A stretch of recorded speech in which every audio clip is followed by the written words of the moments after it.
এটা একটা hydraulic machine. এই মেশিনের কাজ হচ্ছে বসিরে কিভাবে লার্কি তৈরি করবে। আপনারাই দেখুন কিভাবে বসি থেকে লার্কি হয়ে বাড়াচ্ছে। তো হাইড্রোলিকের প্রেসারে এমন চাপের প্রেসারে এটা বসিটা জড়ো করে এগুলা দেখেন লার্কির মতো বাইর হচ্ছে। তো এটা বেশি বড় না, ছোট, ছোট হয়ে বাইর হবে। কারণ এটা অনেক শক্ত হবে, এমনকি অনেক মজবুত। তো এটা জ্বালালে অনেক সময় জ্বলবে।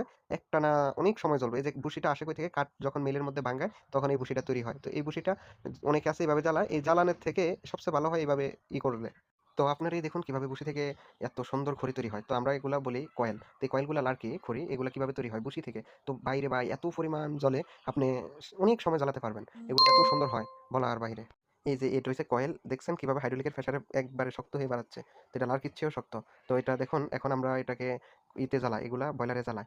আমাদের যে বয়লার মেশিন আছে এই যে দেখুন এটা হচ্ছে একটা বয়লার মেশিন। তো এই মেশিনের ভিতরে আগুন জ্বলে। তো এই মেশিনের ভিতরে এই কয়েলগুলা দিলে, এই লার্কিগুলা দিলে, বসিগুলা দিলে অনেক সময় জ্বলে। তো দেখতে আছেন এই যে দেখুন এই জরা, জরা বসি থেকে কিভাবে হয়। আর এটা